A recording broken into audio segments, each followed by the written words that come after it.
Hello! Welcome back to the 5th episode of Hyrule Science, a series where I'm going to explore every fusable item in Tears of the Kingdom and see if I can find out anything interesting about them. Today we're going to be analyzing every Zonai device. I'm also going to be testing how long every Zonai device lasts, so if you're wondering why this video took so long, here's why. But first, let's read some comments. Quick disclaimer, there are a lot of comments here, so I might not be able to read them all. Thank you guys for sharing facts about the game with me and other people nonetheless. I love how both me and other people are still learning new things about this game every day, and you guys really help with that. There are quite a few comments explaining that Dazzle Fruit does work on light puzzles, you just need to be in bullet time.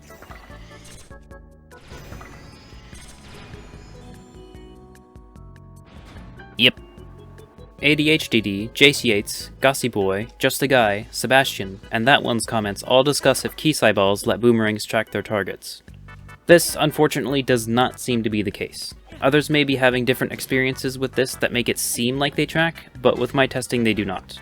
For those wondering, this applies to spears as well. Dave's OST stated that dragon horns extend the timer of meals and elixirs to 30 minutes, which they do. I'm not sure how I forgot to mention this in the last video since I use them all the time. It even works this way in Breath of the Wild.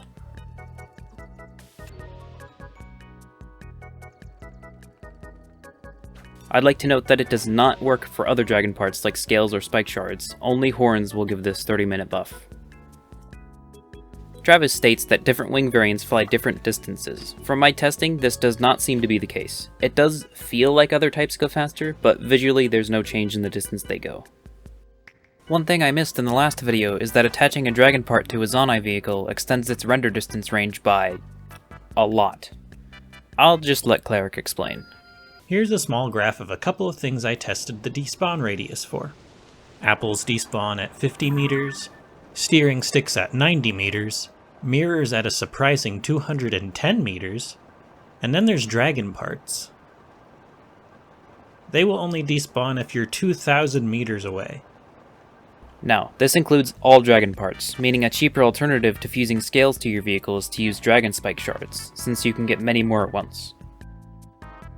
Cloud Zero stated that fusing a Gleeok horn to a Yiga Blademaster sword changes the element of its power attack, which does indeed work. Here's a demonstration of all the elements.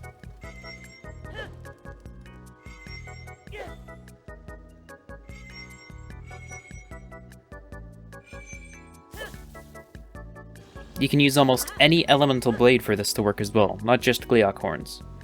Unfortunately, fusing a blunt material will remove the special attack from this weapon, including like stones, dragon scales, dragon claws, choo-choo jelly, and dragon spike shards. From my testing, the only ones that do work are Lizalfos horns, dragon horns, and Gleeok horns.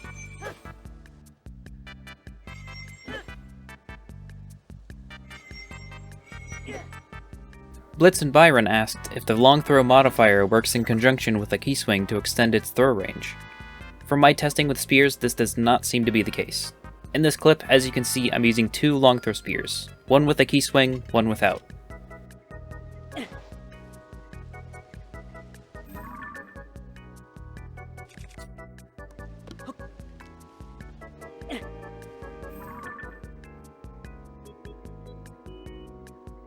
As you can see, both spears landed around the same area. It appears either long throw overrides the key swings, or there's a maximum distance that thrown weapons can go.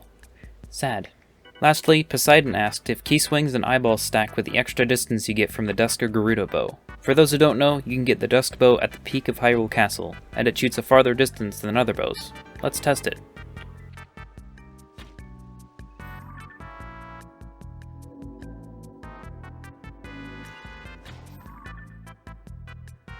The increased distance does indeed stack. Again, thank you all for commenting and sharing facts. I'd like to give a quick reminder that there is a Hyrule Science spreadsheet I made with a bunch of data for almost each and every inventory material, including the price, facts about them, and more. Without further ado, let's do some science. Before I start, let me preface by explaining how the Zonai set works. One piece reduces the battery cost by 20%, the second reduces it by 30%, and the third by 50%. This is the same way that Attack Up works, so if you intend on doing a lot of building with Zonai devices, I advise getting this set as soon as possible. Fans are one of the first Zonai devices you get in this game, and have a ton of usage outside of fusing. One fan by itself will cost you 1 battery every 20 seconds, and they use exponentially less energy the more fans there are, with each added fan using roughly 30% less energy. For example, 2 fans last 14 seconds per battery, and 3 fans last 10 seconds. They have some neat utility, as they can be used to make a tiny updraft, and as most of you know, when used in conjunction with a steering stick, they can make the beloved airbike. When fusing to a melee weapon, you can get a guster that costs energy, and when fusing to a shield, you get a fan that doesn't really do much against enemies. I guess it's a good portable way to blow away sand, if anything. Trying to throw it simply blows air, and fusing it to an arrow doesn't really do much. Lastly, fans will last for 30 minutes of usage before disappearing. Wings are also one of the first Zonai devices you get, boasting a gliding ability not present with other Zonai devices. They last for 1 minute while airborne, but some users at the Hyrule Engineering subreddit have discovered that if you make them fly backwards, they last forever. Obviously, this doesn't make them as aerodynamic as they could be, but it's really cool nonetheless. Fusing one to a weapon simply makes it a club, but when thrown it will make it fly farther, which also applies to boomerangs. Fusing one to a shield will sadly not let you glide, but it does give you a shield jump that is noticeably higher. Which, if used right, can let you get some bullet time on the spot. Fusing these to an arrow makes the arrow fly farther, akin to a key swing. Carts are pretty darn neat. They allow for moving Zonai devices or other things easily if you don't have any wheels, and are especially useful for getting fan planes to take off. Fusing one to a weapon allows you to create a guster, and fusing one to a shield effectively creates a skateboard, letting you shield surf with extremely low friction. Bow fusions don't really do anything. As for the time limit, I drove around Hyrule Field for an hour, destroying 2 fans in the process. It's safe to say that there's either a huge time limit on carts, or it simply doesn't have one. Balloons aren't really utilized that much by the community, and for good reason. There's not a whole lot of reason to use them mid-game. Balloons generate lift depending on the source of heat, with more intense sources of heat generating more lift. Most people use a flame emitter, but a trick you can do that doesn't cost any battery is to use wood in the place of the flame emitter. It doesn't generate as much lift, but you can boost the lift by using a pine cone or oil jar.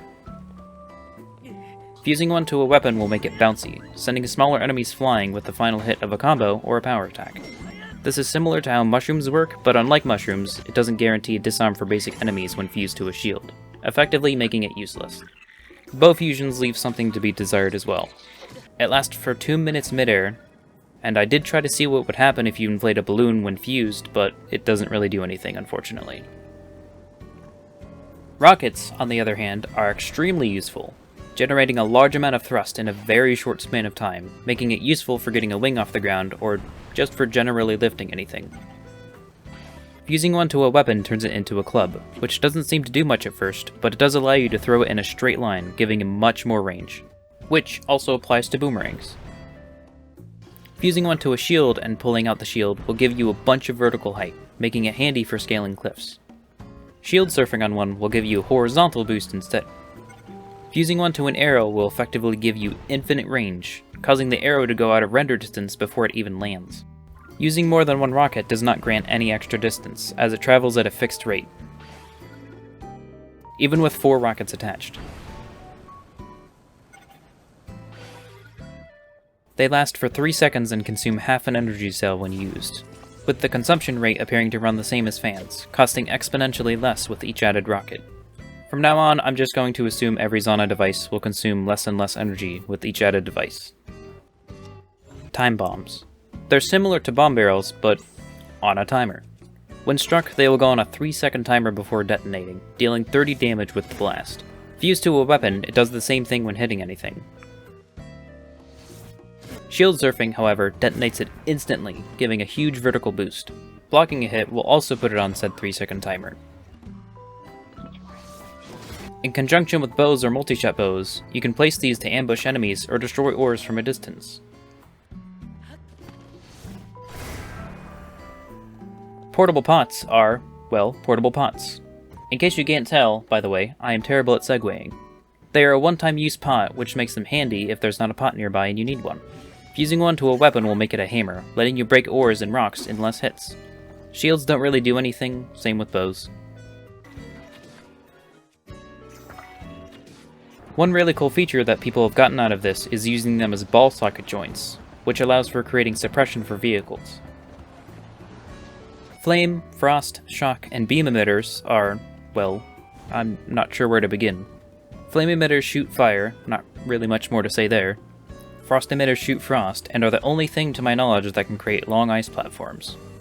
Shock emitters are fantastic for fishing, creating a small radius of electricity inside the water, which kills fish instantly. Beam emitters shoot out a long-range beam, making it easy to hit unsuspecting enemies around corners. Fusing these to a weapon attacks with their respective type, and the same applies for shields when blocking. Things get really chaotic once you start fusing them to boomerangs. Each of the emitters drain at the same rate, one battery every 15 seconds, and each of them last 30 minutes before disappearing. Hydrants spit out water, making Link and enemies wet. Fusing one to a weapon makes it a hammer, letting you break ores easier, and it also makes the area around Link wet. Fusing one to a shield lets you shoot out a constant stream of water when it's held out, a good alternative to just ultra-handing it everywhere. One neat detail is that spraying a Zora with Hydrant will net you some unique responses. Shock emitters will do the opposite. Hydrants drain one battery every 1 minute 40 seconds and last 30 minutes before disappearing. It's at this point you may be asking, Maya, why didn't you just activate a bunch of Zonai devices at once to see how long they last? Because.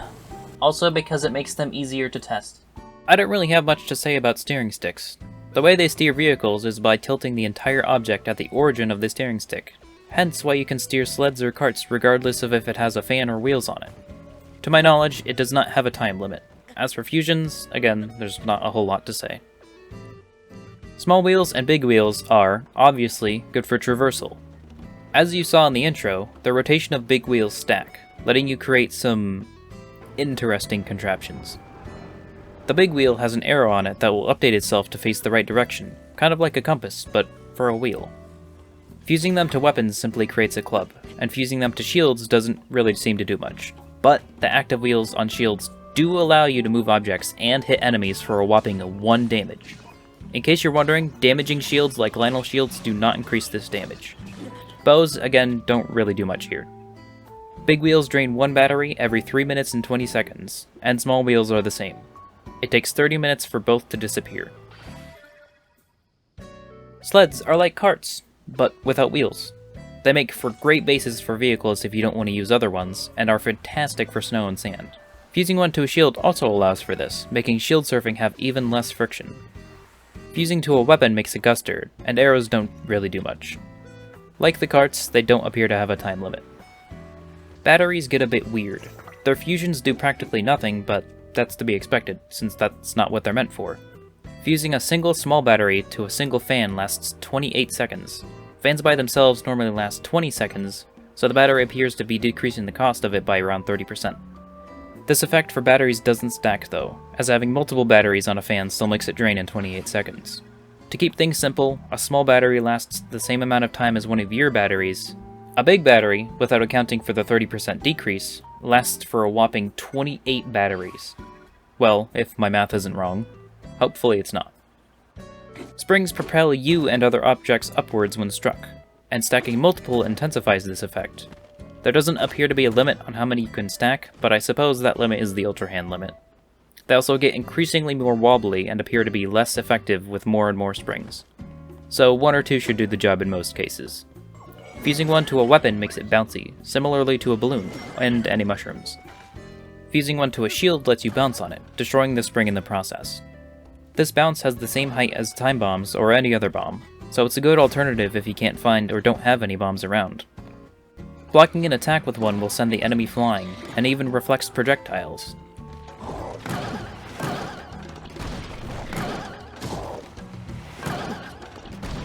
Like many Zonai devices, bows have no effect. From my findings, springs do not appear to have a limit on how many times you can use them. Cannons shoot cannonballs on limited times, which can be handy for hordes of enemies. Due to not having a limit of explosions, some people have even used the cannon as a propellant for vehicles. When fused to a weapon, you can throw a cannonball when attacking, or power attacking, making these especially handy for mining large outcrops of rocks.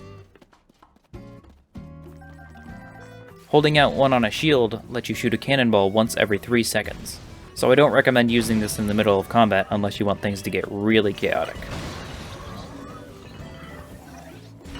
When fused to an arrow, it has the same effect as a bomb arrow upon landing.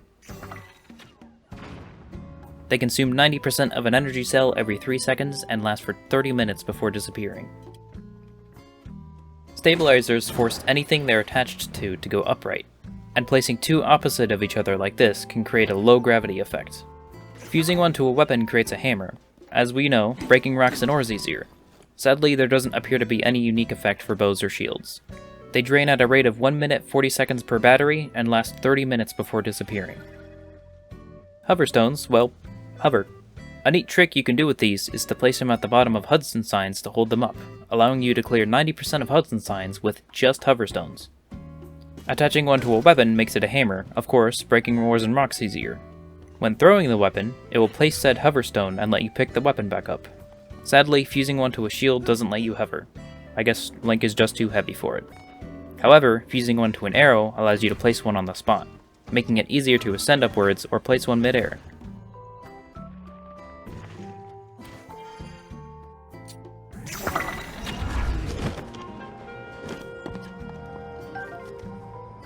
It consumes one battery every 1 minute 40 seconds and lasts 30 minutes. Lights. They're okay for dark areas like the depths, but you're really just better off using bright blooms instead.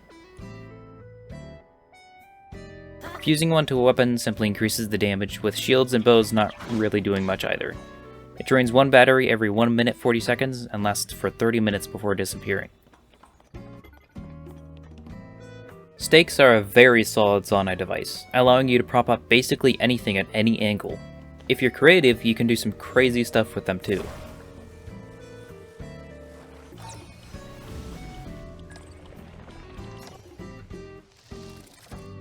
When hit, it will chime a musical note depending on how deep it is in the surface, allowing you to make songs.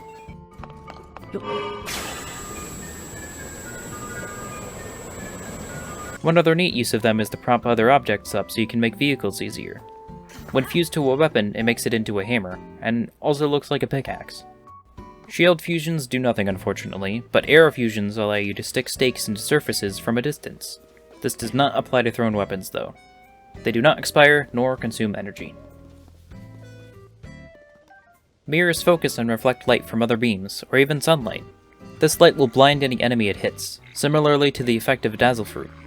Fusing one to a weapon simply makes it into a club, and fusing one to a shield will make it only emit light when the shield is out. Bows, unfortunately, don't seem to have any effect. They do not consume energy and last for 30 minutes before despawning.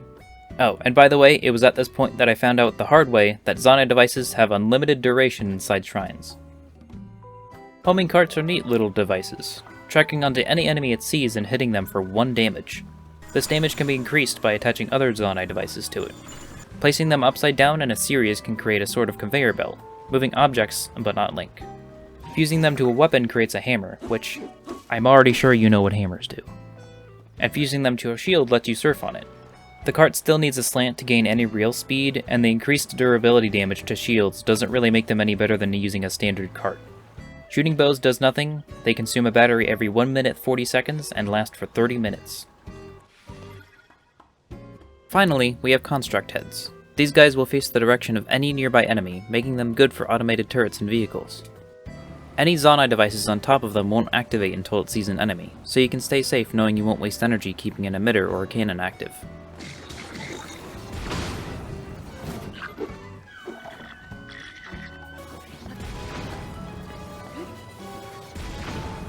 Construct heads will consume a battery every 1 minute 40 seconds and last 30 minutes before expiring. And that's all from me for today. Thank you guys for watching, and I hope you learned something new. If you have any facts that you would like to share, be sure to leave them in the comments, and please consider subscribing. It's free, and you can always change your mind later. If you'd like to support this series and the channel further, I have channel memberships now. There's only one rank right now, and it's not free, but like subscribing, you can always change your mind. Thanks again for watching, and I wish you guys a good time zone.